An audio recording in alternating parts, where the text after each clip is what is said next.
going to take a look at Star Trek First Contact, which is the second Next Generation movie. Robert and I have already covered every episode of Star Trek The Next Generation and the first movie, so you can watch those at your leisure. And now we're up to First Contact. For those not familiar with how we do Star Trek videos, we'll recap the movie beat by beat, peppered with completely objective, unbiased observations. Then at the end, we'll share our individual thoughts, questions, and have a general discussion. This is the first movie where we are free of the shackles of William Shatner and his ego, and we have a chance to let the Next Generation crew explore their own cinematic exploits. If you've been following us, you know how we felt about Star Trek Generations, so let's see if this movie fared any better. So right away, we have Jerry Goldsmith playing over the opening titles, which makes this movie feel a lot more legitimate than the previous one. But then I saw that we have the same screenwriters as Generations, and my hopes came crashing down. And the same producers. This one was directed by Jonathan Frakes. I had higher hopes because he understands the show and his fellow castmates. That's true, and he directed episodes of the show, so he's basically just doing more of what he's already familiar with. So we open with Picard back in the Borg cube, and some pretty impressive matte paintings. Yeah, I thought there were some cool shots at the beginning here, but unfortunately, we also get some very 90s warped shots of a camera zooming around. It was reminding me of Alien 3, which is not a good thing. Picard is being altered into his Locutus persona, and gets that needle in his eye, which always makes me cringe in any movie. That was the worst part of The Exorcist, when she got that big-ass needle shoved into her arm. I had to turn it off. Okay, needles don't bother me, so I don't know. I mean, it could be the heroin addiction, I don't know. Then Picard wakes up and splashes water on his face. With a faucet that at the time was very Star Trek-y, futuristic, but there are faucets like that all over the place now. And then we see a Matrixy thing pop out of his cheek, only for him to wake up again to answer a call on his space laptop. He gets a call from an admiral informing him that a Federation outpost has been destroyed, and Picard knows it's the Borg before he's told it's the Borg. But unfortunately, we don't see the admiral get annoyed that he was just cut off. Long-range sensors have picked up... Yes, I know. The Borg. We get a captain's log over a super cinematic-looking Enterprise E, since the Enterprise D was destroyed in the last movie, letting us know that the Borg are back, and that this time there may be no stopping them. I'm not sure where that last part came from, other than to sound really dramatic, but he says it anyway. Picard calls for a meeting where he tells everyone that there is a Borg ship heading for Earth, but he tells them that they aren't going because their orders are to keep an eye on the neutral zone in case the filthy Romulans try anything. And everyone objects, including Geordi's creepy human eyes. But Picard says to suck it up.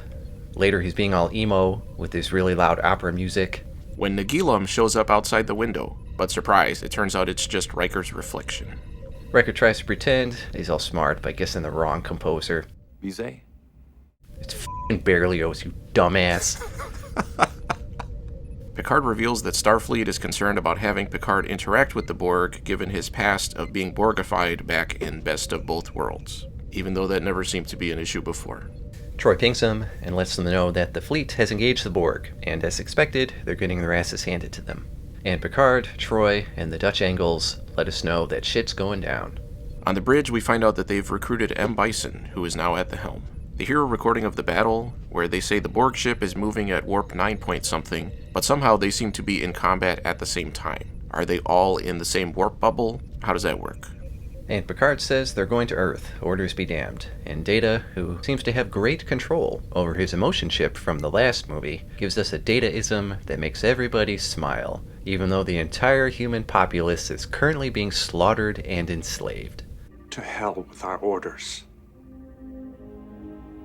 And the effect when the Enterprise goes to warp still looks like a cheap clip art effect. We cut to the Borg cube engaged in battle with a bunch of Starfleet ships that apparently have no coordination between them whatsoever. I'm surprised they weren't crashing into each other everywhere. But they were doing pretty well considering their shots were actually doing damage, as opposed to every other Borg battle where the Borg shields block everything. And before we saw that the Borg cube repaired itself immediately, but apparently they've lost that ability. We find out that Worf is on one of these ships, along with Ben Wyatt. The ship is going down, so Worf orders that they will ram into the cube when the Enterprise's arrival is detected. Picard orders the survivors beamed aboard, and the action put on screen, meaning that up to that point, they were all just staring at a blank wall. Picard seems to hear the Borg voices, and at this point I was wondering if that was just in his head or actually happening. So maybe Starfleet was correct in telling them to stay away. Picard tells all ships to fire at a specific spot on the cube, despite it not seeming important, but it's super effective, and the cube blows up. But not before a sphere is ejected that continues on its way to Earth. Troy sees that Picard is uncomfortable, and he admits that he can hear the Borg, but he doesn't say what they're saying. Which, would probably be helpful for others to know. They follow, or at least start to follow, the sphere, but then Worf comes to the bridge, and they all make jokes and quips, even though Earth is currently in mortal peril against an enemy for which they have no defense. The Enterprise chases the Borg sphere, which apparently none of the other ships thought was worth doing, because they're going alone. And they immediately realize that the sphere is going to time travel. And why they haven't already shot it down or locked a tractor beam or whatever else, I have no idea. Probably because they were making all the jokes about Worf. And I always wonder how they detect temporal disturbances or whatever. How does that work? Explain in the comments. And the Enterprise just slams right into the time warp after the sphere without even questioning if it's a good idea. Once they get through, Worf points out that the Earth has changed, and Data's scan finds 9 billion Borg inhabitants. When asked why the Enterprise wasn't affected by the changed past, Data says the time warp itself protected them from the changes. Picard says the Borg must have gone back in time and assimilated Earth, so they must follow them back and prevent it. So they continue through the rest of the time warp, which has conveniently stayed open during their entire discussion, to go all the way back to undo whatever changes the Borg made. On past Earth, a woman named Lily and a drunk Zefram Cochrane are stumbling around outside. Lily is played by Alfre Woodard, who has been in a million things, and Zefram Cochrane is played by James Cromwell, who has also been in a million things, including this show.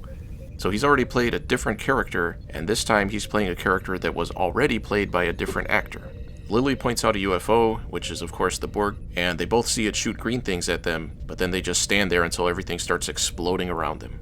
At that moment, the Enterprise rushes to the rescue, and their shields and sensors are offline, probably because the script said so. Data says they have arrived 10 years after World War III. Picard orders Worf to fire quantum torpedoes at the sphere, and it destroys it immediately, so it would have made way more sense to do that before it went back in time, because, they were right next to it. Riker determines that they were firing on a missile complex in Montana, and Data computes the date as the day before Zefram Cochrane made first contact. And Picard says the Borg must have been trying to stop that from happening. So Picard takes Data and Beverly down to see how much damage has been done. And they're all in period-appropriate clothing, but of course Data still has his white robot head, so the illusion is not quite complete. They find an underground bunker where Beverly says everyone is dead, but of course that turns out not to be true. So they go to check out the missile that Cochrane has refashioned into his spaceship, talking loudly about the future so anybody can hear them, which Lily does, and start shooting. Data says he'll take care of it, and very goofily jumps down. Yeah, we're treated to not a single, but a double shot of really bad compositing as Data jumps down that shaft. Lily shoots Data full of holes, but conveniently hits nothing important. It's too bad she didn't shoot him in the head. That's the first thing I would aim for, because it's a white robot head. Lily collapses, and they get Beverly to check her out. And Picard has the gall to start to lecture her on the Prime Directive, despite shouting about isotopic gamma rubidium spore housings with the indestructible space robot 2 minutes ago. Beverly tells him to shut the f*** up about the Prime Directive, because they already did that episode a million times. Insert random episode thumbnail here. Picard tells Geordi to beam down, and before he goes, he drops some pretty strong foreshadowing, mentioning how hot it is on the Enterprise. Despite Beverly not being on the ship anymore. Picard talks to Data about how amazing it is to see the spaceship in its natural environment, and says that touching it makes the experience more impactful and personal. So Data tries it, with predictable results. It was very amusing. At that point, Troy pops in and has more lines than the entire last movie when she says they can't find Cochrane, and he might be dead. Back on the Enterprise, the crew is trying to find the source of the environmental issues, as well as the source of all those Dutch angles. And 2 of the crew are attacked by Borg sound effects.